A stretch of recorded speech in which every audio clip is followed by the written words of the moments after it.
Hello and welcome to संकल्प पथ IAS। दोस्तों, आज हम इकोनॉमी का लेक्चर 4 कवर करने वाले हैं। जो लोग नए इस चैनल पे पहली बार आए हैं उन सभी के लिए मैं बता दूं, हमने प्रोएक्टिव बैच स्टार्ट किया है। इस बैच के तहत हम जो है इस साल UPSC सिविल सर्विसेज एग्जामिनेशन के प्री को सबसे पहले हम टारगेट करने वाले हैं। और इसके लिए जो हम हर एक सब्जेक्ट कवर करेंगे, पहला जो सब्जेक्ट हम कवर कर रहे हैं वो है इकोनॉमी। और आज इसी इकोनॉमी का क्या है, लेक्चर 4। तो मैं उन सभी को बता दूं जिन लोगों ने लेक्चर 1, 2, 3 कवर नहीं किया, प्लीज़ आप जाके पहले उनको देखें, तभी आपको ये वाला लेक्चर समझ में आने वाला है। क्योंकि इकोनॉमी में लगभग हर एक चीज़ जो है आपस में इंटर लिंक आपको मिलेगा। आप जब तक बेसिक समझ नहीं पाओगे तब तक आप जो है आगे के जो हार्ड टॉपिक्स आएंगे वो आप समझ नहीं पाओगे। इसीलिए लेक्चर 1 और 2 और 3 बहुत ज़्यादा इंपॉर्टेंट है, उसको ज़रूर कवर करें। ठीक है, आज हम क्या क्या कवर करने वाले हैं उससे पहले मैं आप सभी को ये बता दूं कि हमने कल क्या क्या कवर किया था ना। जो लोग पहले भी आ चुके उन सभी को मैंने बता दिया है कि हम जो है वो मृणाल सर का जो इकोनॉमी का हैंडआउट्स है उसको कवर कर रहे हैं हम। इसके कुछ फ़ायदे मैंने बताए थे लेक्चर 1 में, आप प्लीज़ जाके देख सकते हैं कि यही ही हम क्यों कवर कर रहे हैं इसके बारे में।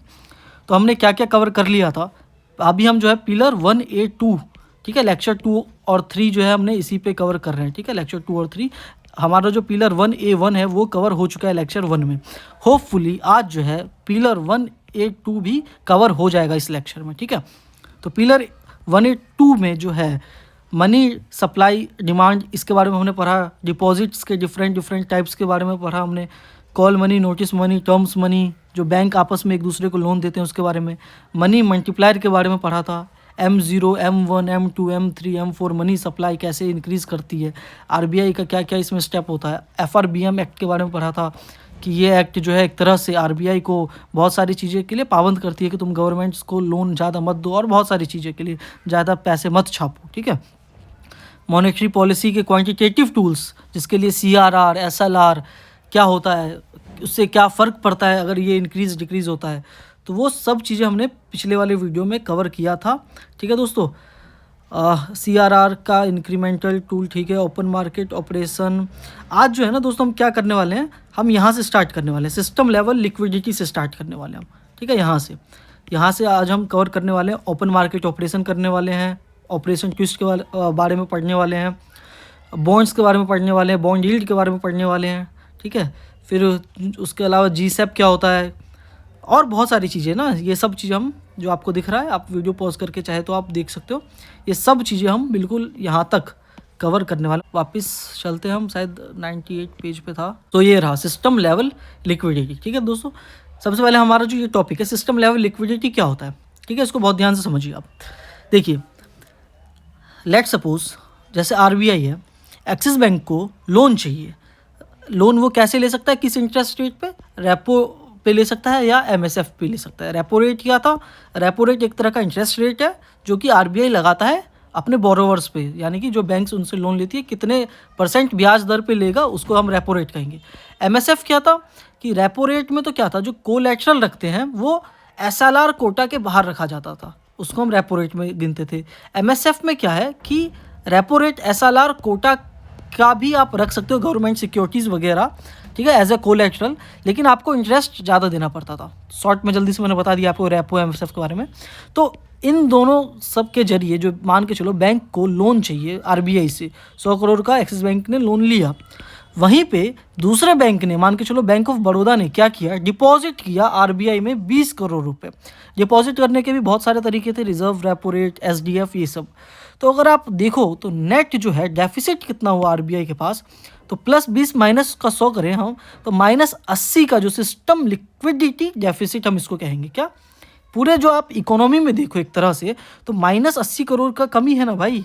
ठीक है, ये जो हो गया सिस्टम लिक्विडिटी डेफिसिट हो गया। क्यों एक्सिस बैंक ने लोन लिया ही क्यों, क्योंकि उसके पास इनफ डिपॉजिट नहीं था, लोगों ने इतना ज़्यादा उस पर पैसा जमा नहीं करवाया था। अगर जमा करवाया होता तो क्या उसको लोन लेने की ज़रूरत पड़ती, नहीं पड़ती। तो RBI जो है इस सिस्टम लेवल डेफिसिट से, इन्फ्लेशन से भी लड़ सकता है। मतलब RBI को अगर इन्फ्लेशन अगर है ज़्यादा मार्केट में, इकोनॉमी में, तो RBI को अगर इन्फ्लेशन से लड़ना है तो उसके लिए क्या करना पड़ेगा, उसको सिस्टम लिक्विडिटी डेफिसिट क्रिएट करना पड़ेगा अपने इकोनॉमी में, ताकि मनी सप्लाई जो है वो कम हो रहे। मनी सप्लाई कम रहेगा तो क्या होगा, इन्फ्लेशन कम होगा। RBI कैसे करता है इस चीज़ को, थ्रू ओपन मार्केट ऑपरेशन से करता है। ठीक है, ओपन मार्केट ऑपरेशन को अभी हम कवर करने वाले हैं कि कौन कौन से ऐसे तरीके हैं जिससे कि आरबीआई इसको मेंटेन करता है, सिस्टम लेवल लिक्विडिटी डेफिसिट को। ठीक है, इस टॉपिक का इंपॉर्टेंस बस इतना ही था। हम बढ़ते हैं अपने अगले टॉपिक की तरफ। तो अगला जो टॉपिक हमको समझना है वो है ओपन मार्केट ऑपरेशन। ठीक है, अच्छा दोस्तों, मैं एक चीज़ आप सभी को बता दूं यहाँ पे इससे पहले कि आप सभी ने शायद नोटिस किया हो, मैं लाइन बाय लाइन आप सभी को ऐसे कवर नहीं करवा रहा हूँ।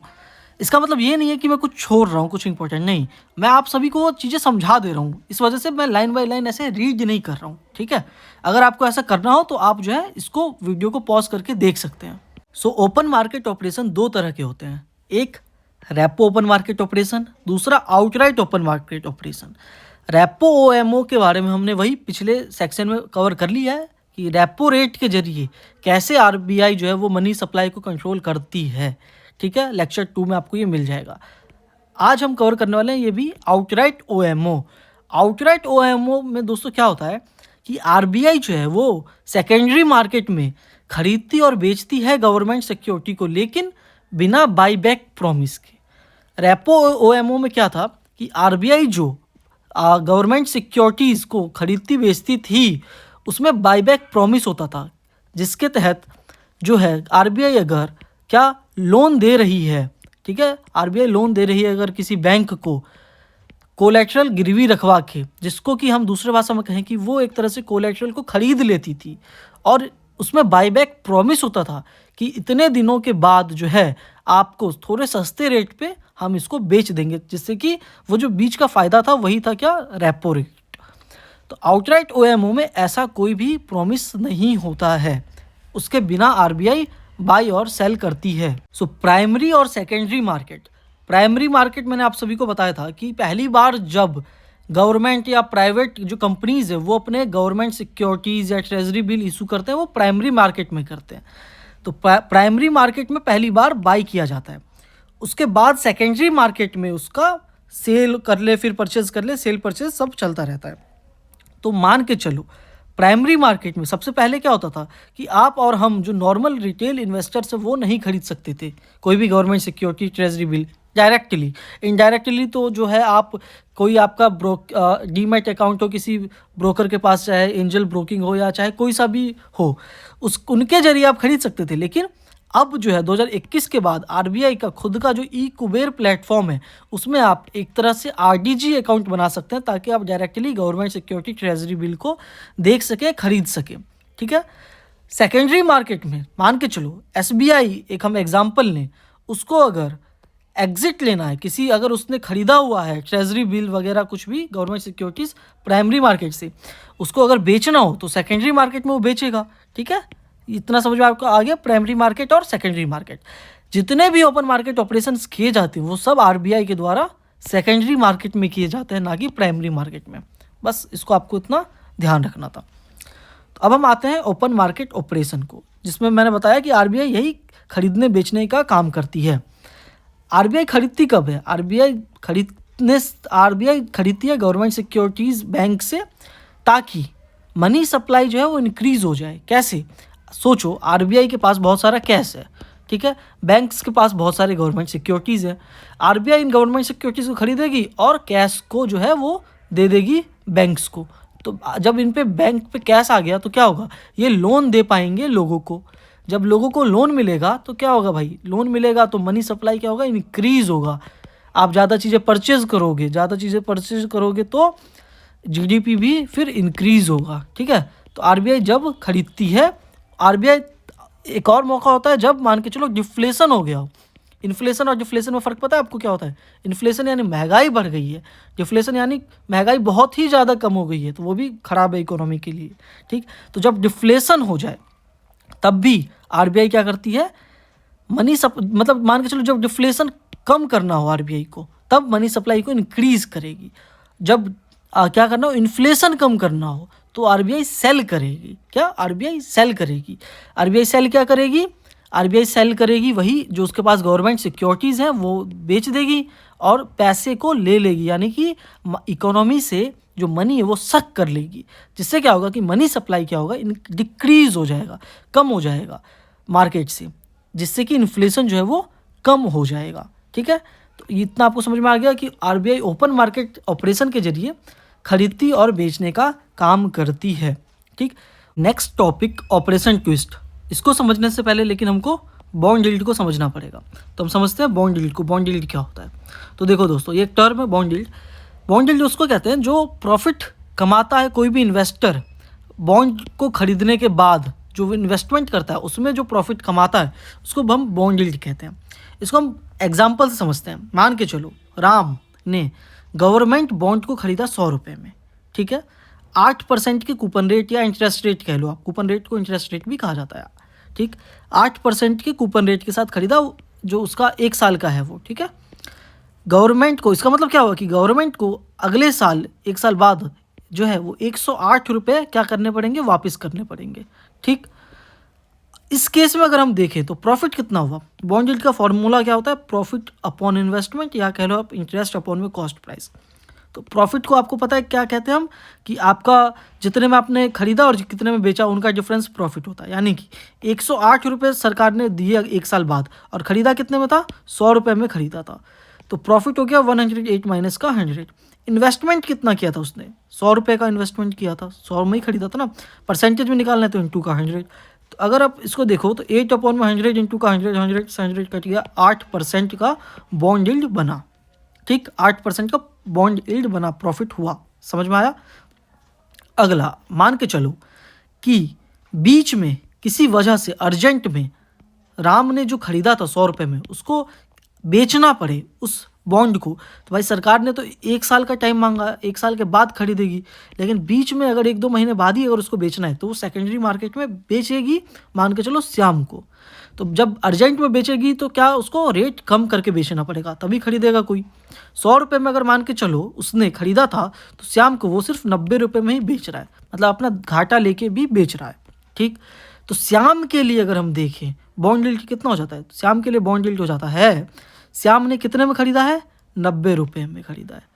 मिलने कितने वाला है उसको 1 साल बाद? 108 रुपये मिलने वाला है, ठीक है। तो प्रॉफिट इतना हो गया। इन्वेस्टमेंट उसका 90 इंटू का 100, बॉन्ड यील्ड निकालोगे कितना है? 20% का। यानी कि श्याम के लिए बॉन्ड यील्ड क्या हो गया? इंक्रीज हो गया, ठीक। तो बॉन्ड यील्ड जो हम समझे वो इन्वर्सली प्रोपोर्शनल है किसके? प्राइस की। यानी कि अगर तो प्राइस कम होगा तो बॉन्ड यील्ड बढ़ेगा। यहाँ पे आपको देखा ना आपने कि यहाँ पे देखो जो इसका प्राइस था, जो 100 रुपये था वो कम हो गया 90 रुपये, तो बॉन्ड यील्ड क्या हो गया? इंक्रीज हो गया, ठीक है। इतना आपको समझ में आ गया? बॉन्ड यील्ड क्या हो गया? इंक्रीज हो गया। अब देखो दोस्तों, बॉन्ड यील्ड को अदर फैक्टर्स कौन कौन से इफेक्ट करते हैं वो भी हम समझेंगे, लेकिन मैंने आप सभी से कहा था कि हम अब ऑपरेशन ट्विस्ट को समझते हैं, ठीक है। तो ये आप सभी को पता है कि गवर्नमेंट को अगर लोन चाहिए तो शॉर्ट टर्म के लिए, यानी कि 1 साल से कम के लिए, तो वो ट्रेजरी बिल को इशू करती है। कॉरपोरेट्स को लोन चाहिए 1 साल से कम के लिए तो bill of exchange, commercial paper को इशू करती है। गवर्नमेंट को अगर लॉन्ग टर्म के लिए लोन चाहिए 1 साल से ज़्यादा के लिए, तो गवर्नमेंट सिक्योरिटीज़ लॉन्च करती है, सोवरेन बॉन्ड्स लॉन्च करती है। भाई कॉरपोरेट यानी कंपनीज जो हैं बॉन्ड डिवेंचर वगैरह इशू करती हैं। यूजुअली क्या होता है कि जो गवर्नमेंट वाला इशू किया गया ट्रेजरी बिल या जीसैक है, उनके इंटरेस्ट रेट कम होते हैं। क्यों कम होते हैं? क्योंकि इनका रिस्क कम है, ठीक है। रिस्क कम है। कॉरपोरेट्स में रिस्क ज़्यादा है कि कंपनी दिवालिया घोषित हो सकती है ना, सरकार ने वादा किया है यानी पूरा करेगी, हम ये मान के चलते हैं। रैदर कोई दूसरा ऐसा इकोनॉमी ख़त्म हो जाए, श्रीलंका जैसा हाल हो जाए, उस केस में तो अलग ही बात है। यूजुअली गवर्नमेंट में रिस्क कम होता है, इस वजह से इंटरेस्ट रेट भी कम होता है और प्राइवेट कंपनीज़ का इंटरेस्ट रेट ज़्यादा होता है, ठीक। लेकिन क्या होता है ना, लोग जो हैं क्योंकि यहाँ पे सेफ है, फिर भी लोग इनका इंटरेस्ट रेट ज़्यादा होने के बावजूद भी गवर्नमेंट सिक्योरिटी सॉवरेन बॉन्ड को ही खरीदते हैं। तो भाई अगर आप यही खरीदोगे तो प्राइवेट कंपनीज़ को पैसा नहीं मिल पाएगा। तो प्राइवेट कंपनीज़ को पैसा नहीं मिल पाएगा तो वो जॉब कैसे क्रिएट करेगी? सोचो, ज़्यादा सामान कैसे बनाएगी जिससे कि जीडीपी हमारा इंक्रीज़ होता? नहीं ना कर पाएगी। इसके लिए क्या किया आरबीआई ने? सोचा एक काम करता हूँ मैं, सारा का सारा government securities treasury bills bulk में फ्रॉम सेकेंडरी मार्केट आरबीआई खुद ही परचेज कर लेती है, ठीक है। खुद परचेज कर लेगी तो डिमांड क्या हो जाएगा? इंक्रीज। अभी आपको पता है ना, डिमांड किसी चीज़ का बढ़ जाएगा, डिमांड बढ़ेगा तो क्या हो जाएगा? Price decrease. क्या? प्राइस क्या हो जाएगा? डिक्रीज। अभी हमने क्या देखा था? Bond yield, bond. तो डिमांड क्या हो जाएगा? डिमांड हो जाएगा, बढ़ जाएगा किसी चीज़ का ना, इसका डिमांड क्या हो गया, इंक्रीज। डिमांड बढ़ गया तो भाई प्राइस भी बढ़ जाएगा ना, किसी चीज़ का डिमांड बढ़ जाता है तो प्राइस भी बढ़ ही जाता है। आपको पता है कि अगर मार्केट में आपको 50 रुपये किलो आपको ऑनियन मिल रहा है, बहुत सारे लोग खरीदने के लिए आ गए, तो वही ऑनियन वाला उस 50 को क्या कर देगा, 70 रुपये किलो, 100 रुपये किलो। क्यों? क्योंकि डिमांड इंक्रीज़ हो गया, सप्लाई तो लिमिटेड ही है ना, तो डिमांड बढ़ गया तो क्या हो गया, प्राइस इंक्रीज़ हो गया। प्राइस इंक्रीज़ हो गया तो बॉन्ड यील्ड क्या हो गया, बॉन्ड यील्ड डिक्रीज़ हो गया। अभी हमने पढ़ा इन्वर्स रिलेशन होता है। तो अगर यहाँ पे देखो आप, क्या हो जाएगा, लोगों का फ़ायदा कम हो जाएगा, इसमें बॉन्ड यील्ड कम होने लग जाएगा, तो लोग किसकी तरफ जाएंगे, फिर इसकी तरफ जाएंगे, यहाँ पे लोग पैसा लगाएंगे ताकि फिर हमारा जीडीपी भी इंक्रीज़ हो। ठीक है दोस्तों, समझ में आ गया। आरडीजी अकाउंट के बारे में मैंने अभी आप सभी को बताया कि अगर आपको हमारे जैसे रिटेल लोग हैं उनको अगर परचेज़ करना है तो आरडीजी अकाउंट के जरिए हम परचेज़ कर सकते हैं खुद से ही। ठीक, उसके बाद हम समझते हैं कि जो कॉरपोरेट बॉन्ड्स होते हैं वो किन फैक्टर्स पे उनके इंटरेस्ट रेट डिपेंड्स होते हैं। तो यूजुअली मेन 3 फैक्टर्स हैं, 3-4, कौन कौन से। सबसे पहले क्रेडिट रेटिंग क्या है उनकी, आप सभी को पता होगा, आप अगर न्यूज़ पढ़ते हो तो जैसे मूडीज़ या दूसरे कुछ क्रेडिट रेटिंग एजेंसीज़ हैं, जैसे कि हम आम लोगों के लिए क्या है, सिविल स्कोर, आपने सुना ना सिविल स्कोर, कि कितना है सिविल स्कोर, उस हिसाब से आपको इंटरेस्ट रेट देना पड़ता है। मतलब कि आपने पहले जो लोन लिया उसको टाइम से चुकाया नहीं चुकाया, ये सब से ना कंपनीज जो हैं, कंपनीज को रेट किया जाता है। ठीक है, तो उनकी रेटिंग क्या है उसके बेसिस पे भी इंटरेस्ट रेट जो है तो तय होता है। दूसरा, इन्फ्लेशन के ऊपर भी तय होता है। कैसे कि अगर मान के चलो इन्फ्लेशन 7% है और अगर तो कंपनीज इंटरेस्ट रेट कम से कम 9-10% नहीं ऑफर कर रही हैं तो लोग क्यों लगाएंगे भाई। लोगों का फ़ायदा तभी है ना कि अगर उनको इन्फ्लेशन से अच्छा कहीं पे रेट मिले तो वो लोग पैसा वहाँ पे लगाएंगे। ठीक, अगला, बैंक का जो डिपॉजिट इंटरेस्ट रेट है उस पर भी फ़र्क, उससे भी फ़र्क पड़ता है। अगर बैंक सोचो 7% का इंटरेस्ट रेट दे रही है तो आप तो बैंक में जमा करोगे, लेकिन अगर 9% का कंपनीज जो है वो इंटरेस्ट रेट दे रही हैं अपने बॉन्ड्स पे तो आप बॉन्ड्स में लगाओगे। ठीक, गवर्नमेंट सिक्योरिटीज़ के यील्ड पे भी डिपेंड होती है। अभी आपको बताया कि गवर्नमेंट सिक्योरिटीज़ का अगर बॉन्ड यील्ड जो है कम हो जाए तो लोग कंपनीज़ के बॉन्ड उस पर बॉन्ड्स पे खर्चा करेंगी, लगाएंगी ताकि उनको फ़ायदा हो। ठीक है, तो इन सब चीज़ों से इनका इंटरेस्ट रेट जो है डिपेंड करता है कंपनीज़ का, कॉर्पोरेट बॉन्ड्स का। ठीक है, ये 4 फैक्टर्स हैं।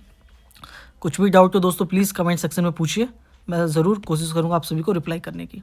ठीक है, बॉन्ड यील्ड समझ लिया था हमने, बॉन्ड यील्ड इन्वर्सली प्रोपोर्शनल होता है 1 प्राइस के, ये भी समझ लिया। ठीक, बॉन्ड यील्ड को कौन कौन से फैक्टर्स अफेक्ट करते हैं उसको समझते हैं। देखो, अगर तो इकोनॉमी बहुत अच्छा चल रहा है, बूम कर रहा है इकोनॉमी में, तो इकोनॉमी में अगर बूम होगा तो वो क्या होगा कि बॉन्ड यील्ड जो है वो भी इंक्रीज़ होगा। कैसे इंक्रीज़ होगा उसको समझिए। अगर भाई इकोनॉमी में तेज़ी आएगी, कंपनी का भी मतलब प्रॉफिट हो रहा है, कंपनी का प्रॉफिट होगा तो कंपनीज जो हैं, इन्वेस्टर्स जो हैं वो सेल करेंगे अपने बॉन्ड्स को कम प्राइस में। किसमें? कम प्राइस में। जो सेलर्स ने मतलब इन्वेस्टर्स ने जो खरीद रखे होंगे कंपनी के बॉन्ड्स, उनको क्या करेंगे, कम प्राइस में ही बेच देंगे। क्यों? क्योंकि उनको पैसा चाहिए शेयर मार्केट में लगाना है भाई, क्योंकि इकोनॉमी बूम हो रहा है तो शेयर मार्केट बढ़ रहा है, तो बॉन्ड गवर्नमेंट सिक्योरिटीज़ बेच के वो शेयर मार्केट में पैसा लगाएंगे। तो क्या होगा, शेयर मार्केट में पैसा लगाएंगे, अगर क्या होगा, डिमांड एकदम से क्या हो जाएगा, कम हो जाएगा। डिमांड कम हो जाएगा तो प्राइस भी कम हो जाएगा, प्राइस कम होगा तो बॉन्ड यील्ड क्या हो जाएगा, बढ़ जाएगा। ठीक है, इसीलिए मैंने कहा बॉन्ड यील्ड यहाँ पे इंक्रीज़ हो जाएगा अगर इकोनॉमी बूम कर रहा हो तो। अगर तो इकोनॉमी रिसेशन में है, ठीक है, मंदी में चल रहा है, तो सीधी सी बात है भाई, उल्टा हो जाएगा, बॉन्ड यील्ड कम हो जाएगा, क्योंकि डिमांड इंक्रीज़ हो जाएगा एकदम से। डिमांड इंक्रीज़ हो जाने की वजह से जो सेलिंग प्राइस है वो भी इंक्रीज़ हो जाएगा और बॉन्ड यील्ड कम हो जाएगा, यानी प्रॉफिट कम हो जाएगा सेकेंडरी बायर्स के लिए। ठीक है, इन्फ्लेशन से कैसे, अभी मैंने बताया आपको कि अगर तो मान के चलो बॉन्ड जो है सिर्फ 6% का इंटरेस्ट रेट दे रहा है, इन्फ्लेशन 7% का है, तो पीपल थोड़ी ना खरीदेंगे। पॉलिटिकल इंस्टेबिलिटी भी एक फैक्टर है कि अगर मान के चलो कि इन्वेस्टर पैनिक में अगर बॉन्ड को बेच दे कम वैल्यू पे, तो बॉन्ड यील्ड उससे भी क्या हो जाएगा, इंक्रीज़ हो जाएगा। क्यों बेच देंगे इन्वेस्टर पैनिक में? मान के चलो श्रीलंका जैसा हाल हो जाए, श्रीलंका का हाल आपको पता है ना, मान के एग्जाम्पल देखो, श्रीलंका ने गवर्नमेंट बॉन्ड इशू किए 100 रुपये 7% के इंटरेस्ट रेट पे। बॉन्ड यील्ड का फॉर्मूला के हिसाब से देखे तो 7% का प्रॉफिट होने वाला था बॉन्ड यील्ड का। ठीक, श्रीलंका की इकोनॉमी क्या हो गई, कोलैप्स हो गई, राइट वाइट होने लग गए थे, आपको न्यूज़ में मिला ही होगा। तो क्या हुआ कि जो इन्वेस्टर्स थे वो डर गए भाई कि इनकी तो अर्थव्यवस्था ख़राब हो गई है, हमको जल्दी से निकलना है यहाँ से। तो ये क्या करेंगे, इन्होंने जो 100 रुपये में ख़रीदा था इसको, इन्होंने कहा कि भाई हमारा 100 रुपये वाला ख़रीद लो। तो जो दूसरे खरीदने वाले लोग हैं उन्होंने कहा कि भाई यहाँ तो बहुत ज़्यादा रिस्क है, तो हम आपका सिर्फ 63 में ही खरीदेंगे। एग्जाम्पल है, ठीक है, फिक्स नंबर नहीं है, 63 में ही खरीदेंगे। ठीक है, इसने चलो कहा ठीक है खरीद लो, 63 में बेच दिया। तो इसके नज़रिए से देखो तो अब बॉन्ड यील्ड क्या हो जाएगा, बढ़ जाएगा। क्यों? क्योंकि प्राइस क्या हो गया, कम हो गया। प्राइस कम हो गया तो बॉन्ड यील्ड इंक्रीजेस। ठीक दोस्तों, टॉपिक समझ में ना आए फिर से आप पीछे जाके देख सकते हैं। ऑपरेशन ट्विस्ट ज़रूरी क्यों है, मैंने बताया आपको कि जो नॉर्मली जो कमर्शियल बैंक्स होती हैं वो क्या होती हैं, वो जल्दी पैसा नहीं देती हैं प्राइवेट सेक्टर कंपनीज़ को। क्यों? क्योंकि भाई पैसा लेके भाग जाए, नॉन परफॉर्मिंग एसेट, इन सब टर्म्स को हम पढ़ेंगे। मतलब समझो कि रिस्क ज़्यादा है। तो भाई वही अगर कंपनीज़ को लोन नहीं मिलेगा तो कैसे फैक्ट्रीज ज़्यादा लगेंगी, जॉब कैसे लगेंगे, लोगों की जीडीपी इंक्रीज़ नहीं हो पाएगी। इसी वजह से मैंने जैसे कि बताया कि आरबीआई क्या करता है, एक तरह से बल्क में ख़रीद लेता है ताकि बॉन्ड यील्ड कम हो जाए। अभी ये लिक्विडेटिव रहा नहीं लोगों के लिए खरीदने के लिए, मतलब गवर्नमेंट सिक्योरिटीज़ वगैरह, तो लोग जो है पैसा इन कंपनीज़ पे लगाएंगे ताकि इन कंपनीज़ को पैसा मिले और जीडीपी इंक्रीज़ हो। ठीक है, इतना समझ में आ गया। ऑपरेशन ट्विस्ट जो है ना, पहली बार जो ये टर्म है वो यूएस फेडरल रिजर्व, मतलब यूएस का जो सेंट्रल बैंक है उसके द्वारा 1961 में यूज़ किया गया था। ठीक, और ये जो ओपन मार्केट ऑपरेशन है ये 2019 से आरबीआई ने इसको चालू किया, स्पेशल ओपन मार्केट ऑपरेशन के नाम से। ठीक, उसके अलावा ऑब्जेक्टिव क्या है ऑपरेशन ट्विस्ट के, भाई सिंपल उसका ऑब्जेक्टिव है कि बोरोविंग चीपर करना कंपनीज़ के लिए और गवर्नमेंट के लिए भी। कि भाई सिंपल बात है कि बॉन्ड यील्ड अगर कम हो जाएगा तो जो ये कंपनीज़ हैं वो कम इंटरेस्ट पे भी जो है लोन ले पाएंगी। ठीक है, तो क्या हो गया, एक तो चीप करने के लिए जो बोरोविंग है, उसके अलावा ये इन्फ्लेशन फाइट करने के लिए नहीं है ऑपरेशन ट्विस्ट। ठीक है, इनका सिर्फ और सिर्फ यही मकसद है कि ताकि सस्ते ब्याज दर पे कंपनीज़ को, सरकार को लोन मिल जाए। ठीक, इससे क्या होगा कि भाई better monetary policy transmission for economy growth, मतलब इकोनॉमी बेहतर बनेगी। ठीक है, इतना आप समझ लो। अब दोस्तों टाइम है क्वेश्चन का। अगर आपने अच्छे से अब तक समझा होगा तो आप ज़रूर से ही इन क्वेश्चंस का आंसर दे पाओगे। स्टार्ट करते हैं क्वेश्चन को। पहला क्वेश्चन है, प्री 2021 में पूछा गया है, India government bond yield are influenced by which of the following. कौन से इन्फ्लुएंस होता है? पहला, action of the United States Federal Reserve, actions of Reserve Bank of India. तीसरा, inflation and short term interest rate. इन तीनों में से किससे होता है? 5 सेकंड का टाइम है दोस्तों, स्टार्ट कीजिए आंसर देना। 1 2 3 4 5। चलिए मैं आंसर बताता हूँ आप सभी को। देखो, सबसे पहला जो ऑप्शन है कि यूनाइटेड स्टेट्स के जो फेडरल रिजर्व है उनके द्वारा जो एक्शंस लिए जाते हैं, क्या उससे हमारे सरकार के बॉन्ड यील्ड्स पे फ़र्क पड़ेगा या नहीं पड़ेगा? ठीक, तो अभी मैंने आपको ये समझाया नहीं है हालांकि, लेकिन अभी हम आगे समझने वाले हैं कि कैसे फ़र्क पड़ता है जब बाहरी यूएस वगैरह जो है वो उन मतलब चेंज वेंज करते हैं अपने फेडरल रेट वगैरह, मतलब वहाँ के रेपो रेट वगैरह। तो ठीक है, लेकिन ये जो है ना करेक्ट है। ठीक, ये स्टेटमेंट करेक्ट है। वहाँ के सरकार भी अगर कुछ क्या करते, मतलब बहुत आसान शब्दों में समझाऊँ तो वहाँ की सरकार अगर मान के चलो लोन रेट कम कर दे, 5% ही कर दे, ठीक है, तो वहाँ के जो लोग हैं क्या करेंगे, लोन बहुत सारे ले लेंगे। और इंडिया का जो शेयर मार्केट है जहाँ पे मान के चलो प्रॉफिट उन लोगों को 12% का हो रहा है, तो यहाँ पे लगा देंगे, यहाँ पे पैसा लगा देंगे ताकि उनको प्रॉफिट हो सके। तो यहाँ पे जब लगा देंगे, एकदम से मान के चलो कि यूएस ने क्या किया, 5% से अपना लोन का इंटरेस्ट रेट बढ़ा के कर दिया 12%, तो लोग क्या करेंगे, पैनिक में जल्दी से शेयर मार्केट से इंडिया का पैसा निकाल के वापस ले जाएंगे। तो जब पैसा एकदम से निकाल देंगे तो इंडिया में क्या हो जाएगा, एकदम से महंगाई बढ़ जाएगी, ताकि उससे क्या होगा, बॉन्ड यील्ड पे अफेक्ट पड़ेगा। ठीक है, अगला, रिजर्व बैंक द्वारा जो एक्शन लिया जाता है, बिल्कुल अभी तो हम वही पढ़ रहे हैं ना, रिजर्व बैंक चाहे तो बल्क में एकदम से खरीद ले तो उससे क्या होगा, बॉन्ड यील्ड पे फर्क पड़ेगा। तीसरा क्या है, inflation and short term interest rate. अभी हमने दोस्तों समझा कि इन्फ्लेशन से भी बॉन्ड यील्ड को फर्क पड़ता है। अभी हमने देखा था ना, यहाँ पे कहाँ गया, ये रहा, देखो, इन्फ्लेशन से भी बॉन्ड यील्ड इफेक्ट पड़ता है। ठीक है, इन्फ्लेशन से। तो तीनों ऑप्शन क्या है यहाँ पे करेक्ट, तो यहाँ पे जो आंसर होगा क्या होगा, डी 1 2 एंड 3। ठीक है, next question please. MCQ, open market operation refers to borrowing by banks from the RBI, lending by commercial bank to industry and trade, purchase and sale of government securities by the RBI, none of the above. 5 second का time, 1 2 3 4 5। तो open market हमने समझा क्या था, open market operation एक तरह से RBI का लेन देन का तरीका है। तो राइट आंसर क्या हो जाएगा इसमें, तीसरा वाला जो ऑप्शन अपना, purchase and sale of government securities by the RBI. RBI जो इसी का खरीदने बेचने सबका काम करती है ओपन मार्केट ऑपरेशन के जरिए, ठीक है। अगला question, which would result in an increase in money supply in economy. Money supply कैसे इंक्रीज होगा इकोनॉमी के, 2012 का क्वेश्चन है। पहला statement, purchase of government securities from the public by the central bank. दूसरा, deposit of currency in commercial bank by the public, borrowing by the government from the central bank, sale of government securities to the public by the central bank.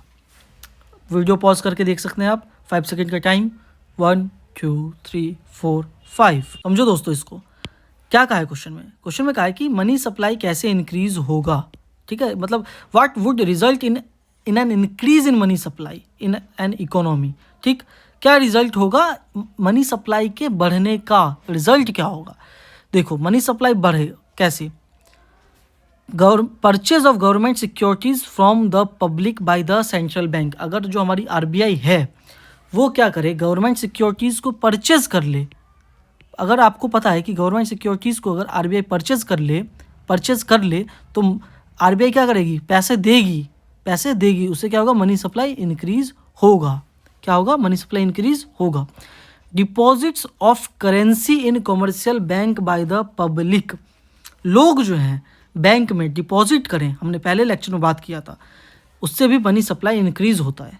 क्यों, क्योंकि bank में deposit करेंगे तभी तो bank दूसरों को loan दे पाएगी ना, लोन मिलेगा, फिर लोन डिपॉजिट चलेगा, मनी सप्लाई इंक्रीज होगा। तीसरा स्टेटमेंट, तीसरा क्या है, borrowing by the government from the central bank.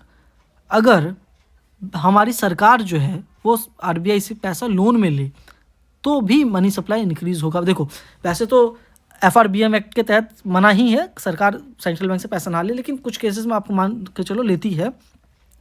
तो सरकार अगर आरबीआई से पैसा लेगी, किस लिए लेगी, योजना चलाने के लिए, योजना जो डायरेक्ट बैंक ट्रांसफ़र मिलता है लोगों को बहुत सारे स्कीम्स में, तो उससे भी मनी सप्लाई इंक्रीज होगा।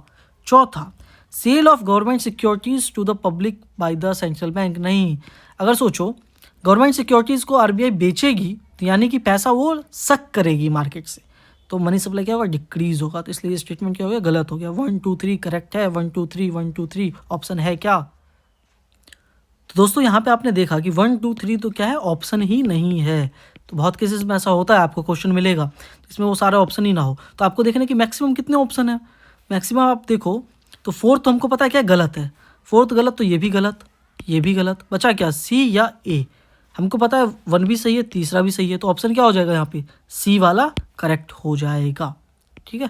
यहाँ पे ये अगर यहाँ पे 1 2 3 ऑप्शन होता तो 1 2 3 वाला हम लगाते, ठीक है। अगला question, which one of them is part of a monetary policy, ठीक है। Bank rate, open market operation, public डेब्ट, पब्लिक रिवेन्यू। प्रीलिम्स 2015 का क्वेश्चन है, 5 सेकेंड का टाइम, 1 2 3 4 5। देखो मॉनेटरी पॉलिसी का पार्ट क्या है, ओपन मार्केट ऑपरेशन है, बैंक रेट क्या पार्ट है, बिल्कुल है, पब्लिक रिवेन्यू और पब्लिक डेब्ट क्या पार्ट हैं या फिर नहीं है, नहीं है। देखो बैंक रेट हमारा सही था, ओपन मार्केट ऑपरेशन सही था, 1 2 तो बिल्कुल सही है। 1 2 वाला कोई देखो ना ऑप्शन है, ये रहा सी। मतलब देखो डी में भी 1 2 नहीं आ रहा है, बी में भी 1 2 एक साथ नहीं आ रहा है, ए में भी सिर्फ 1 ही आ रहा है, सी अपना करेक्ट। पब्लिक डेब्ट और पब्लिक रिवेन्यू जो है ना नॉर्मली मॉनेटरी पॉलिसी का पार्ट नहीं होते हैं, कि कितना डेब्ट मिला कितना रिवेन्यू मिला, ठीक है। नॉर्मली जो बैंक रेट क्या है, वही रेपो रेट और ओपन मार्केट ऑपरेशन जो करती है आरबीआई, वही मॉनेटरी पॉलिसी का पार्ट होता है। अब हमको मॉनेटरी पॉलिसी के बारे में ही पढ़ना है, ठीक है। तो उससे पहले हमको क्या समझना है, जीसैप के बारे में समझते हैं हम। क्या, जीसैप के बारे में। जीसैप इंपॉर्टेंट एक टॉपिक छोटा सा है, ठीक। जीसैप क्या होता है समझो दोस्तों, फुल फॉर्म देखोगे तो आप गवर्नमेंट सिक्योरिटीज एक्विजिशन प्रोग्राम इसका फुल फॉर्म है। इसका सिंपल सा मतलब ये है, सरकार ना एक तरह का टाइम टेबल बता देती है पहले कि हम कब जो है ये परचेज करने वाले हैं गवर्नमेंट सिक्योरिटीज़ मार्केट से। पहले क्या होता था दोस्तों, कोविड से पहले सरकार बताती नहीं, मतलब आरबीआई बताती नहीं थी। क्या, आरबीआई नहीं बताती थी कि हम कब किस महीने परचेज करेंगे। लेकिन जब आरबीआई ने देखा कि कोरोना के बाद कि यार ऐसे तो दिक्कत हो जाएगा, तो हम पहले से एडवांस में बता देते ताकि लोग प्लान कर पाए कि किसको बेचना है। तो आरबीआई ने एक फिक्स टाइम टेबल दे दिया, उसको हमने क्या कह दिया, जीसैप कह दिया। कब हमको खरीदना है, कब हमको नहीं खरीदना है। तो GSEP 1.0 जून मतलब कब हुआ था, ये क्वार्टर ऑफ 2021-22 में हुआ था। GSEP 2.0 जुलाई से सितंबर 21 में हुआ था, ठीक है। मतलब टोटल इतने लाख करोड़ का खरीदा गया था ताकि मनी सप्लाई को बढ़ाया जा सके ना। गवर्नमेंट सिक्योरिटीज़ RBI क्या करती है, खरीद लेती है ताकि मनी सप्लाई को इंक्रीज़ किया जाए, इन्फ्लेशन मतलब ताकि GDP को बढ़ाया जाए, ठीक है, GDP को इंक्रीज़ किया जाए, ठीक। तो GSEP पता चल गया, फिक्स टाइम टेबल होता है। सेकेंडरी मार्केट में RBI क्या क्या करती है, उसके अलावा आप सभी को पता है कि RBI बाई सेल करती है गवर्नमेंट सिक्योरिटीज़ को, ऑपरेशन ट्विस्ट हमने जिसको कहा था, ठीक है, to make future borrowing for cheaper for government and companies के लिए। तीसरा RBI क्या करती है, नॉन फिक्स टाइम टेबल में क्या करती है, open market operation to fight inflation और डिफ्लेशन को फाइट करने के लिए भी RBI खरीदती बेचने का काम करती है, ठीक। नेक्स्ट हम आगे बढ़ते हैं। तो ये देखो, ये शॉर्ट फॉर्म में सब लिखा हुआ है, वही जो हमने समझाया है वही, ठीक है। तो आप वीडियो पॉज करके चाहे तो इसको पढ़ सकते हो। फिर अब हमको समझना है क्वालिटेटिव टूल्स के बारे में। क्या क्वालिटेटिव, अभी तक जो हम समझ रहे थे क्या क्वांटिटेटिव था, क्या क्वांटिटेटिव। तो देखो क्वांटिटेटिव जो क्या था कि जिससे सारा का सारा इकोनॉमी एक साथ जो है ना उस पर अफेक्ट पड़ता है, लेकिन कैसे, इनडायरेक्टली। रेपो रेट ना, reverse repo rate, open market operation, ये सब क्वांटिटेटिव टूल का पार्ट थे RBI के, ठीक। अब हम समझने वाले क्वालिटेटिव, जिसमें नंबर वगैरह नहीं होते हैं ज़्यादा, ठीक है। इसमें क्या होता है, कुछ चुनिंदा सेक्टर्स ऑफ इकोनॉमी अफेक्ट होती हैं इससे, लेकिन कैसे, डायरेक्टली होती है, उसको हम समझते हैं। मतलब RBI कुछ चुनिंदा सेक्टर्स ऑफ इकोनॉमी को डायरेक्टली अफेक्ट करता है। क्वांटिटेटिव में क्या था कि पूरे इकोनॉमी को ही अफेक्ट करता है, लेकिन इनडायरेक्टली, ठीक। तो अब हम इसको समझते हैं। उससे पहले अब हमारा जो एक टॉपिक है क्या है, मॉरल सुएसन। मॉरल सुएसन किसको कहते हैं, उसको हम बहुत मतलब देखो, मॉरल सुएसन पब्लिसिटी बहुत एक एक लाइन के टॉपिक है, इसको ज़्यादा इंपॉर्टेंट है नहीं, बस जल्दी से समझ लेते हैं क्या है। कि देखो दोस्तों, RBI ना सबसे पहले ट्राई करती है कि भाई हमको ये सब कदम उठाने से पहले मतलब बातचीत करके ही काम चल जाए। तो मॉरल सुएसन में यही है कि RBI के जो गवर्नर है खुद जाके CM VM से मिलते हैं, वो उनको बताते हैं कि भाई ज़्यादा लोन वोन मत लो, ये सब मत करो, मतलब स्टेट्स को, सरकार को खुद से सलाह वलाह देते हैं, नैतिक दबाव एक तरह से बनाते हैं RBI टाइम टू टाइम, ठीक है, ताकि हमको कुछ ऐसा मतलब प्यूनिटेटिव मेजर्स ना लेना पड़े ना, हमको भाई पनिश वनिश ना करना पड़े। तो इसके लिए सिंपल इनफॉर्मल तरीके से RBI जो मनाती है सरकारों को।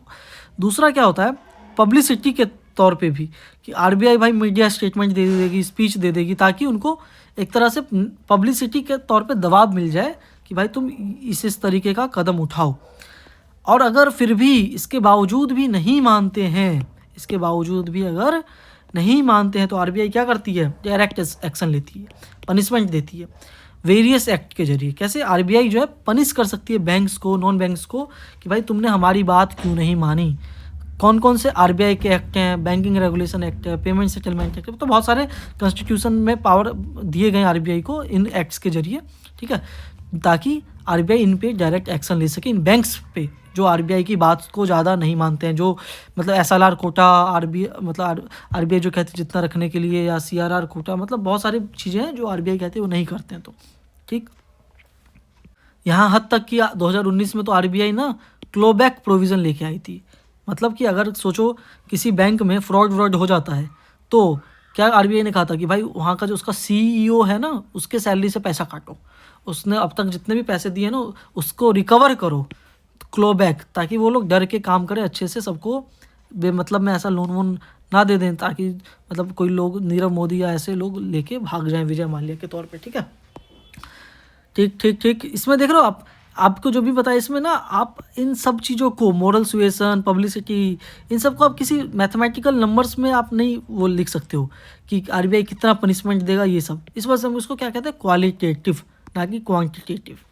अगला जो छोटा टॉपिक है, लोन टू वैल्यू को समझते हैं हम। लोन टू वैल्यू या मार्जिन रिक्वायरमेंट एक ही चीज़ है। लोन टू वैल्यू आप इतना समझो क्या, कि कोई व्यक्ति जो है गोल्ड को जमा करवाता है, ठीक है, तो उसके बदले में उसको कितना कैश मिलता है, बस इतना समझो लोन टू वैल्यू को। मतलब ठीक, कैसे, पहले जो था वो था 75%, यानी कि अगर आपने 100 रुपये का गोल्ड जमा करवाया बैंक में तो आपको बैंक जो है 75 रुपये का लोन दे देगी ना। कुछ गिरवी रखने के लिए कहते हैं ना, तो अगर आपने 100 रुपये का गोल्ड गिरवी रखा है तो 75 रुपये के वैल्यू का आपको पैसा मिल जाएगा। बाद में क्या हुआ, 90 रुपये हो गया। मतलब कि अगर आपने 100 रुपये का गोल्ड गिरवी रखा है तो आपको एक तरह से 90 रुपये तक का लोन मिल जाएगा। मतलब कि अगर किसी पर्सन ने प्लेज किया है, गिरवी रखा है वर्थ गोल्ड 1 लाख रुपए तक का, तो उसको 90,000 एज अ लोन मिल जाएगा। ठीक है, ये क्यों बढ़ा दिया गया कि भाई सिंपल बात है, कोरोना के बाद से मतलब इकोनॉमी को रिवाइव करने के लिए आरबीआई को मनी सप्लाई बढ़ाना था, तो आरबीआई अलग अलग तरीके ढूंढ रही थी ताकि हम जीडीपी हमारा इंक्रीज हो सके। ठीक, अगला आरबीआई देखो, एक सेलेक्टिव क्रेडिट कंट्रोल एक तरीका होता है, उसको हम समझते हैं कैसे। एक उसमें होता है नेगेटिव रेस्ट्रिक्शंस, एक होता है पॉजिटिव रेस्ट्रिक्शन। तो सबसे पहले जैसे मैंने बताया क्वालिटेटिव टूल में आरबीआई ना कुछ सेलेक्टिव सेक्टर्स में क्या करती है, बदलाव लाने की कोशिश करती है ताकि वो अच्छा सा इम्प्रूव कर सके। तो पहले क्या होता था दोस्तों कि ना सेंट्रल बैंक्स ना लिमिट लगा देती थी कि इससे ज़्यादा अमाउंट का आप लोन मत दो। ठीक है, ताकि मतलब हर एक सेक्टर को लोन मिल सके, इक्वली मिल सके। तो भारत में भी ये समस्या हुई। क्या समस्या हुई कि शुरू में जब भारत देश आज़ाद हुआ तो 1951 सबसे बात करें तो उस समय फार्मर्स को मान के चलो 66% लोन मिलता था। 100 रुपये में 66 फार्मर को मिला, इंडस्ट्रियलिस्ट को 34 रुपये मिला। फिर 10 साल बाद देखोगे आप तो 100 रुपये में से 49 रुपये फार्मर को मिला, 51 रुपये इंडस्ट्रियलिस्ट को मिला।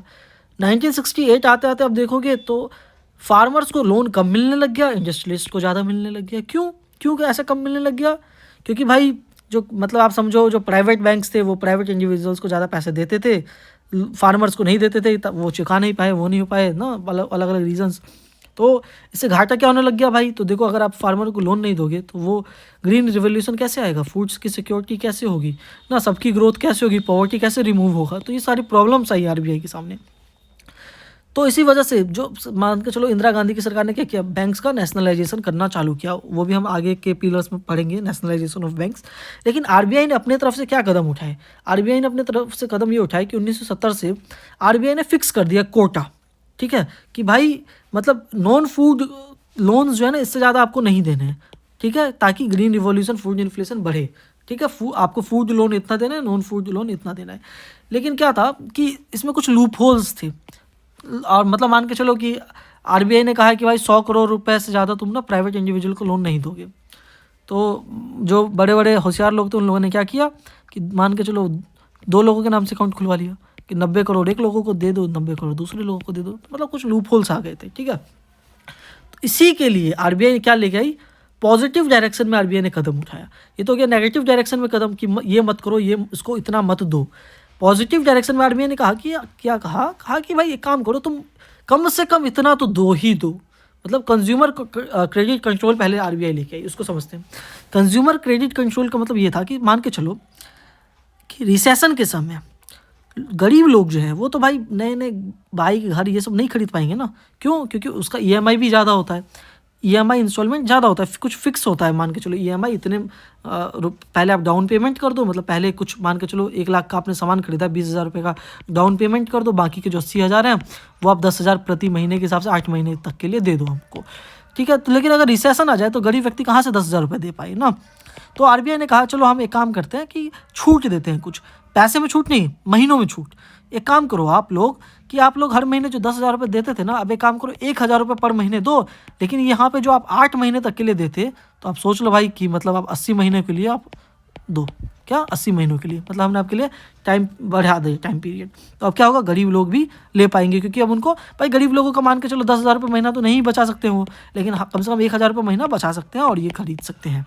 ठीक, दूसरा स्टेप आरबीआई क्या लेके आई, प्रायोरिटी सेक्टर लैंडिंग। ये बहुत ज़्यादा इंपॉर्टेंट, प्रायोरिटी सेक्टर लैंडिंग, जो कि हम समझने वाले हैं। ये भी आरबीआई का सेलेक्टिव क्रेडिट कंट्रोल में एक पॉजिटिव डायरेक्शन में उठाया गया कदम है। इसको समझते हैं हम। आप चाहो तो वीडियो पॉज करके 2 मिनट का ब्रेक भी ले सकते हो, फिर फ्रेश माइंड से आप आगे का कवर कर सकते हो। ठीक है, लेकिन मैं आपको कंटिन्यू कर रहा हूँ प्रायोरिटी सेक्टर लैंडिंग से। समझो, देखो 1968 में ना पहली बार आरबीआई ने यूज़ किया प्रायोरिटी सेक्टर टर्म को। इसमें आरबीआई ने कहा कि 40% का जो लोन है ना मतलब बैंक्स को, वो 3 सेक्टर को देना पड़ेगा, एग्रीकल्चर को, स्मॉल इंडस्ट्रीज़ को और एक्सपोर्टर्स को। ठीक है, 1985 तक का था ये वैसे, लेकिन इन दोनों को तो कम से कम 40% का लोन देना ही देना है बैंक को।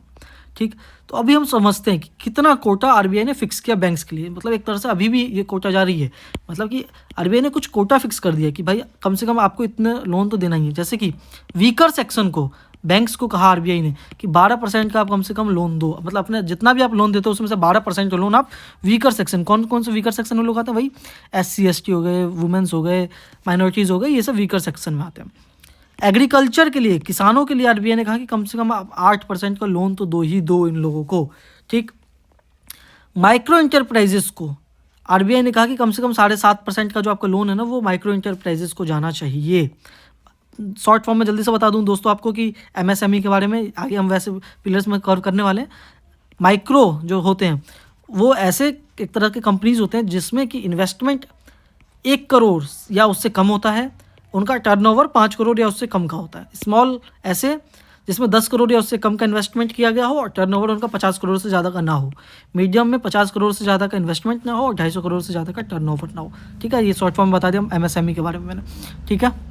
बाकी के जो सेक्शंस हैं उनको 2.5% का आपको लोन देना पड़ेगा, ठीक है, अफोर्डेबल हाउसिंग के लिए, इन सब के लिए, ठीक।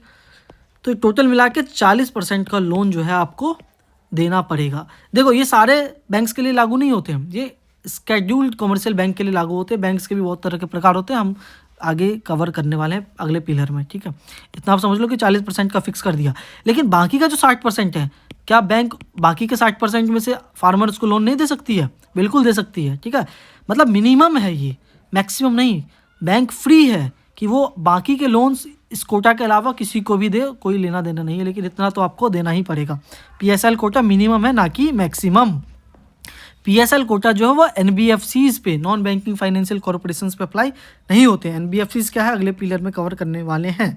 हाँ मतलब देखो PSL के लिए कुछ रिफॉर्म्स भी लेकर आई कि इंडियन स्केड्यूल बैंक को 40% देना पड़ा, मतलब ये सबके लिए अलग अलग है। इंडियन स्केड्यूल बैंक के लिए नॉर्मली आप समझो कि मतलब आमतौर पे जो आप HDFC, एक्सिस बैंक, SBI ये सब देखते हो उनको 40% अमाउंट जो है वो देना पड़ेगा प्राइवेटी सेक्टर लैंडिंग में, जो भी हमने कवर किया।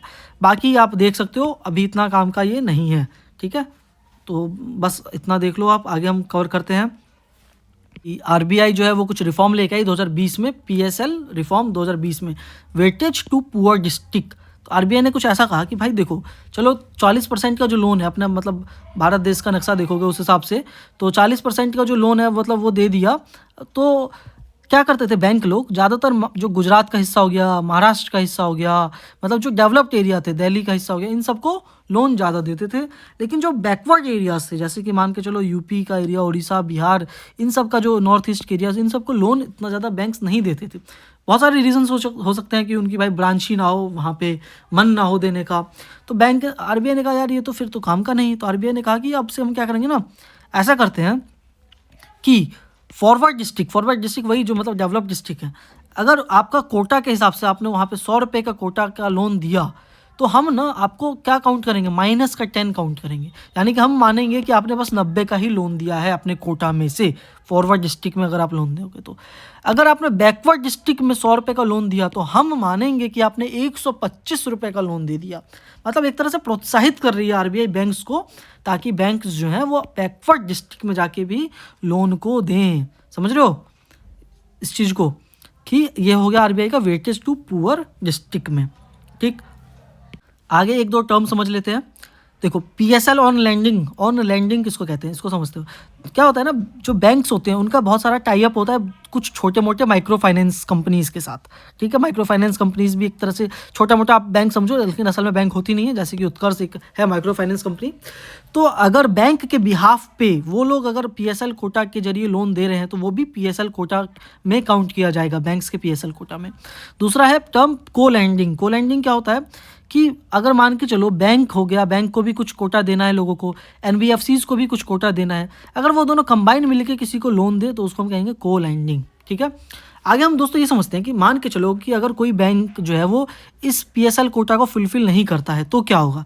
तो भाई अगर PSL कोटा को फुलफिल नहीं करोगे तो आरबीआई तुम पे लगाएगी पेनल्टी। कैसे? आरबीआई क्या कहेगी, आरबीआई कहेगी चलो एक काम करो, 100 रुपये का तुमको PSL कोटा में लोन देना था, तुमने बस 20 रुपये दिए, 80 रुपये जो तुम्हारा शॉर्टफॉल हो गया ना, एक काम करो ये 80 रुपये तुम मुझको दो, आरबीआई को दो। अब आरबीआई इस पैसे का क्या करेगा, आरबीआई इस पैसे को आरबीआई के कुछ 2-3 संस्था, क्या RIDF, UIDF, मुद्रा, इन सब में आरबीआई पैसा दे देगा, ताकि ये लोग जो है ना कुछ मतलब गरीबों में बांटें, इन्वेस्टमेंट करें और इन बैंक्स को क्या वो 80 रुपये वापस नहीं मिलेगा? मिलेगा। आरबीआई कुछ समय का टाइम मांगेगी, मान के चलो 10 साल का, वो भी कम इंटरेस्ट रेट पे, 1-2% के इंटरेस्ट, मतलब वो आरबीआई डिसाइड करेगी, ठीक है।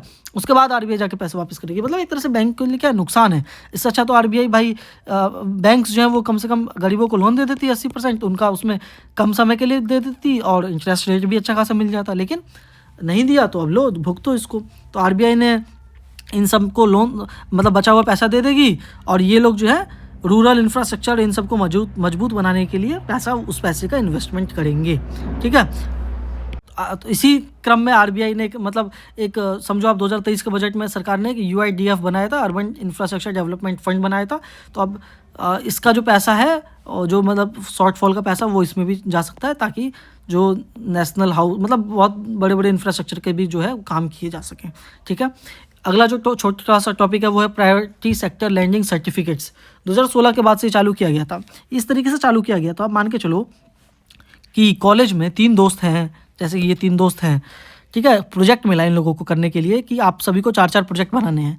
तो भाई इसने बस 2 प्रोजेक्ट बनाए, इसने 10 प्रोजेक्ट बना लिए, 4 में से 4 ही बनाने थे, 10 इसने सिर्फ 1 बना लिए।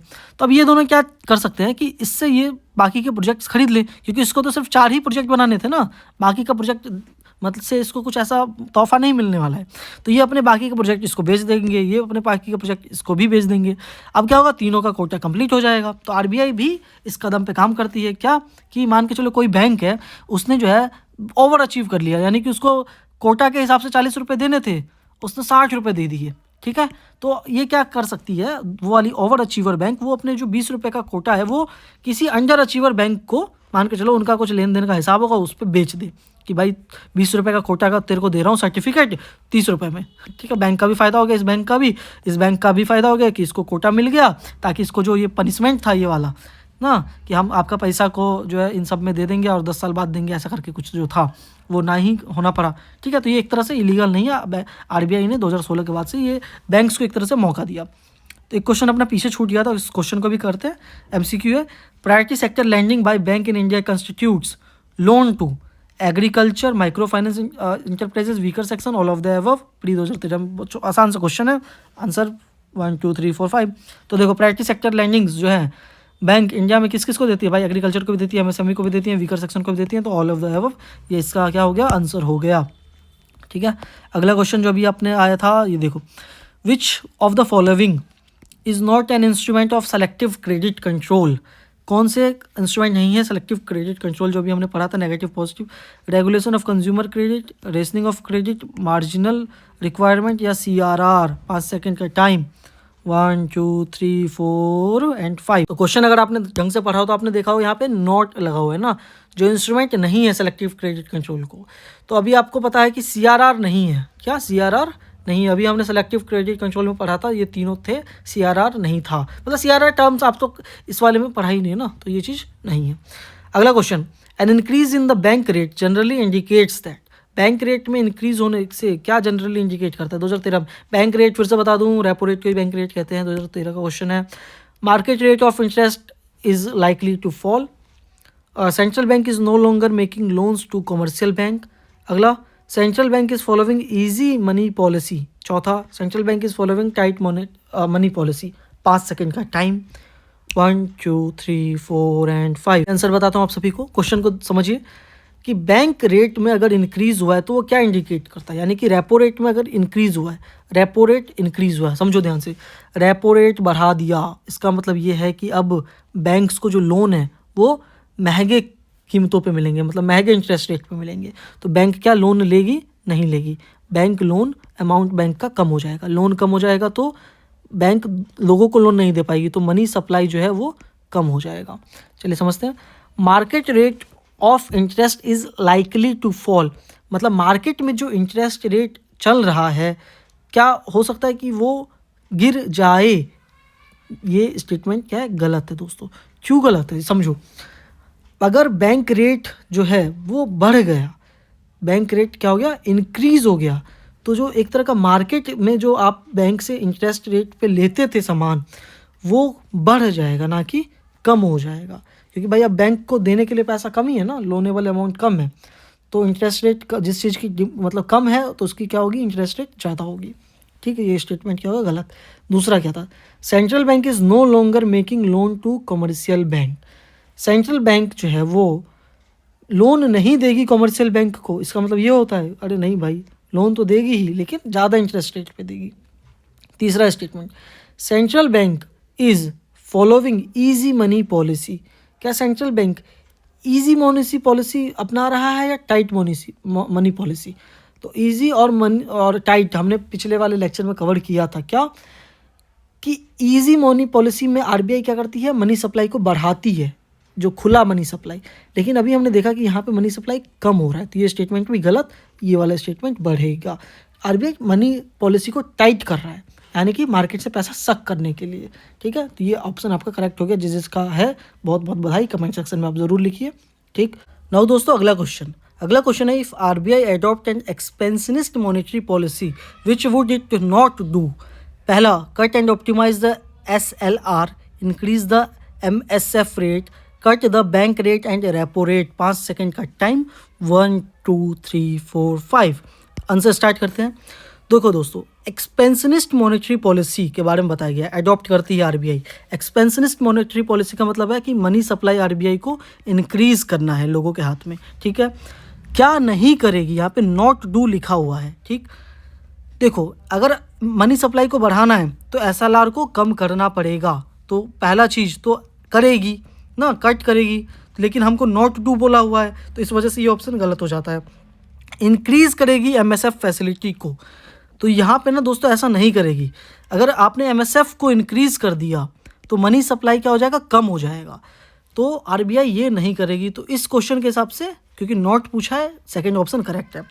Cut the bank rate and repo rate, बिल्कुल आरबीआई को अगर मनी सप्लाई बढ़ाना है तो बैंक रेट को कम करना है, रेपो रेट को कम करना है, लेकिन यहाँ पे नॉट लिखा हुआ है, तो ये ऑप्शन भी गलत हो जाता है। तो अपना करेक्ट ऑप्शन बी यानी कि 2 ओनली ही हो जाता है। जिसको समझ में नहीं आया हो प्लीज़ वीडियो को पीछे करके देखें या कमेंट सेक्शन में पूछें, या पिछला लेक्चर भी देख सकते हैं आप। सो अगला क्वेश्चन दोस्तों, find correct statement. If the inflation is too high, RBI is likely to buy government securities. If the rupee is rapidly depreciating, RBI is likely to sell dollar in the market. If interest rate in the USA or EU were to fall, that is likely to induce RBI to buy dollars. 5 second का time. वैसे दोस्तों मैंने देखो USA EU सबका क्या effect पड़ेगा India पे इतना आपको नहीं बताया, फिर भी आप इस क्वेश्चन को ज़रूर अटेम्प्ट कर सकते हैं। 1 2 3 4 5 आंसर बताता हूँ आप सभी को। इसमें करेक्ट स्टेटमेंट पूछा गया। देखो अगर इन्फ्लेशन बहुत ज़्यादा बढ़ जाएगा तो आरबीआई क्या गवर्नमेंट सिक्योरिटीज़ खरीदेगा? नहीं खरीदेगा दोस्तों। क्यों? क्योंकि अगर आरबीआई गवर्नमेंट सिक्योरिटीज़ को खरीदता है तो इसका मतलब ये है कि आरबीआई पैसा देगा लोगों को, तो जिससे क्या होगा, मनी सप्लाई और इंक्रीज़ हो जाएगा, तो इससे इन्फ्लेशन क्या हो जाएगा, और ज़्यादा इंक्रीज़ हो जाएगा। आरबीआई को मनी सप्लाई क्या करना है, कम करना है यहाँ पे। ठीक है, तो ये स्टेटमेंट क्या होगा, कम हो गया। ठीक है, आरबीआई बल्कि सेल करेगा, बाई नहीं सेल करेगा आरबीआई। ठीक, if the rupees rapidly depreciating, RBI is likely to sell dollar in the market. अगर सोचो रुपया की वैल्यू गिरती जा रही है तो आरबीआई डॉलर को मार्केट में बेचेगा, बिल्कुल बेचेगा, क्यों नहीं बेचेगा। देखो डॉलर को आरबीआई अगर बेचेगा तो उससे क्या होगा, डॉलर की जो डिमांड है वो इंक्रीज़ हो जाएगी या डिक्रीज़ हो जाएगी, डिक्रीज़ हो जाएगी। डॉलर की डिमांड डिक्रीज़ हो जाएगी, जिसके कारण डॉलर का प्राइस भी डिक्रीज़ हो जाएगा और रुपया जो है अपना वो बढ़ जाएगा, इंक्रीज़ हो जाएगा। ठीक, वैसे ग्रेटर कंसेप्ट में आगे समझाऊंगा आपको। अगला, अगर तो इंटरेस्ट रेट यूएसए और यूरोपियन यूनियन का कम हो गया तो इससे क्या आरबीआई जो है डॉलर्स को खरीद लेगी? तो बिल्कुल खरीद लेगी। अगर वहाँ पे इंटरेस्ट रेट कम हो गया तो लोग क्या होगा, वहाँ के जो लोग हैं वो डॉलर्स वॉलर को इंडिया में इन्वेस्ट करेंगे, तो और इंडिया में आएगा वो पैसा, आरबीआई जो है डॉलर्स को बाई कर लेगी। ठीक है, सेकंड एंड थर्ड ऑप्शन अपना करेक्ट है, यानी कि बी वाला ऑप्शन अपना करेक्ट है, जिसका सही है बहुत बहुत बधाई। So one last question, which one of the following action would lead to contraction of money supply in the economy? Purchase of treasury bill by the central bank from public, sale of treasury bill by the central bank to public, sale of foreign exchange by the central bank, और fourth purchase of foreign exchange by the central bank. Please try कीजिए, video को pause करके 5 second का time, 1 2 3 4 and 5। मैं अब answer बता रहा हूँ आप सभी को। पहला इसमें क्या बोला गया है कि कौन सा चीज़ जो है वो लीड करेगी contraction of money supply, lead करेगी कॉन्ट्रैक्शन ऑफ मनी सप्लाई का मतलब मनी सप्लाई को कम करेगी। कौन सी चीज़? Purchase of treasury bill by the central bank, मतलब अगर समझो आरबीआई जो है वो ट्रेजरी बिल्स जो है वो खरीद ले, क्या करे, खरीद ले पब्लिक से, खरीदेगी तो आरबीआई उसके बदले क्या देगी, पैसा देगी। पैसा देगी तो मनी सप्लाई क्या हो जाएगा, बढ़ जाएगा। क्या, मनी सप्लाई इंक्रीज हो जाएगा। तो क्या आरबीआई परचेज करेगी, तो ये वाला ऑप्शन क्या हो गया इसमें, इनकरेक्ट हो गया। इससे क्या कंट्रैक्शन होगा, नहीं होगा, बल्कि एक्सपेंशन होगा। Sale of treasury bill by the central bank to public, RBI अगर क्या करे, ट्रेजरी बिल्स को बेच दे, बेचे, यानी समझो ट्रेजरी बिल आरबीआई देगी तो उसके बदले में पैसा ले लेगी, पैसा ले लेगी, जिससे क्या हो गया, मनी सप्लाई कम हो जाएगा। यानी कि ये स्टेटमेंट अपना करेक्ट है। अगला, sale of foreign exchange by the central bank, foreign exchange by the central bank, foreign exchange क्या होते हैं, फॉरेन एक्सचेंज आप इतना भी समझ लो कि आरबीआई ने क्या होता है, मतलब दूसरे देशों का कुछ बॉन्ड्स खरीद के रख रखा है, उसको आरबीआई अगर बेचेगी तो सिंपल बात है, वही वाला फॉर्मूला इसमें भी लगेगा कि बेचेगी तो पब्लिक से पैसा ले लेगी, पैसा ले लेगी तो मनी सप्लाई क्या हो जाएगा, कम हो जाएगा। तो ये भी सही ऑप्शन है। और यहाँ पे purchase of foreign exchange, purchase करेगी तो पैसा देगी तो मनी सप्लाई क्या हो जाएगा, इंक्रीज हो जाएगा। तो ये वाला ऑप्शन गलत हो जाएगा। मतलब देखो, सेल वाला ऑप्शन अपना सही है, परचेज वाला ऑप्शन अपना गलत है। मनी सप्लाई के टर्म्स में बात करें तो सेकंड एंड थर्ड यानी कि सी वाला ऑप्शन यहाँ पे करेक्ट हो जाता है। ठीक है दोस्तों, ये क्वेश्चन हो गया। देखो बहुत अच्छे से सर ने इस चार्ट को दे रखा है, मैं आपको शॉर्ट करके दिखा देता हूँ। आप चाहे तो यहाँ पे स्क्रीनशॉट ले सकते हो, इसका आ गया होगा आप सभी को, स्क्रीनशॉट लेके आप इसको देख सकते हो इस पूरे पेज में, जिसमें अभी तक मैंने जितना भी बताया ना सबको शॉर्ट फॉर्म में लिखा गया है कि अगर मान के चलो डिफ्लेशन से फाइट करना है, ठीक है, डिफ्लेशन से फाइट करना है या इन्फ्लेशन से फाइट करना है, महंगाई बढ़ गई या महंगाई बहुत ज़्यादा कम हो गई, महंगाई बहुत ज़्यादा कम हो जाएगी तो आरबीआई कौन सी पॉलिसी अपनाएगी, ईजी, चीप, डॉविज या एक्सपेंशनरी पॉलिसी, अलग अलग नाम। ठीक, उसमें क्या करेगी आरबीआई, सीआरआर एसएलआर को कम करेगी, कम करेगी, सीआरआर एसएलआर कम करेगी ताकि मनी सप्लाई इंक्रीज हो जाए। रेपो रेट, एमएसएफ सबको कम करेगी, रिवर्स रेपो रेट, एसडीएफ को भी कम करेगी। मार्केट ऑपरेशंस में आरबीआई गवर्नमेंट सिक्योरिटीज़ मार्केट से खरीदेगी और लोगों को पैसा देगी ताकि मनी सप्लाई बढ़े। ठीक है, बाकी सब चीज़ें आप ये देख सकते हो। इसमें अगर बात करें इन्फ्लेशन से लड़ना है आरबीआई को, तो सीआरआर एसएलआर को आरबीआई बढ़ाएगी, एमएसएफ को बढ़ाएगी, रिवर्स रेपो एसडीएफ को भी इंक्रीज करेगी। ओपन मार्केट ऑपरेशन में आरबीआई सेल करेगी। देख लो, इन्फ्लेशन में क्या है, सेल करेगी। डिफ्लेशन में, एक्सपेंशनरी पॉलिसी में क्या है, आरबीआई गवर्नमेंट सिक्योरिटीज़ को देख लो बाई करेगी। क्या करेगी, बाई करेगी ताकि लोगों के हाथ में ज़्यादा से ज़्यादा पैसा आ जाए। अभी यहाँ पे देखा आपने, यहाँ पे कॉन्ट्रैक्शन ऑफ मनी सप्लाई था, क्या था, यानी कि ये वाला कॉन्ट्रैक्शनरी वाला, कॉन्ट्रैक्शनरी वाले में क्या था, अभी हमने देखा था कि मार्केट ऑपरेशन में, ओपन मार्केट ऑपरेशन में आरबीआई क्या करेगी, सेल करेगी गवर्नमेंट सिक्योरिटीज़ को। तो अभी हमारा जो सेल वाला जो था वो अपना करेक्ट था। समझ में आया आपको? तो आप यहाँ से भी एक तरह से देख के इसको याद कर सकते हो। मैंने कंसेप्ट आपको अच्छे से समझा दिया है, ठीक है। और आपको ये चार्ट अच्छे से आप देख लोगे तो आपको अच्छे से सब समझ में आ जाएगा। आप सब हर एक क्वेश्चन का आंसर दे पाओगे यूपीएससी प्री का इस टॉपिक से अगर जो भी आएगा। तो मेरे ख्याल से दोस्तों आज हम इतना तक ही रखते हैं और एक और लेक्चर इसमें लगाते हैं, ठीक है, लेक्चर 5 जो कि 100% आपको टुमारो मिल जाएगा, 100% आपको टुमारो मिलेगा, ठीक है। लेक्चर 5 जिसमें कि हमारा बचा हुआ लगभग शायद 20-22 पेज बचा हुआ है, क्योंकि ये टॉपिक्स बहुत ज़्यादा इंपॉर्टेंट है 182 का। इस वजह से बहुत ठंडे दिमाग से, शांति से आपको इसको कवर करना है, ठीक है, ताकि ये अच्छे से हो पाए आप सभी को, ठीक है। आपको अगर हमारा इनिशिएटिव अच्छा लगे तो प्लीज़ चैनल को लाइक एंड सब्सक्राइब, शेयर ये सब करें, ठीक है। कुछ भी डाउट हो कमेंट सेक्शन में पूछें। मिलते हैं अपने अगले वीडियो में, तब तक के लिए थैंक यू सो मच।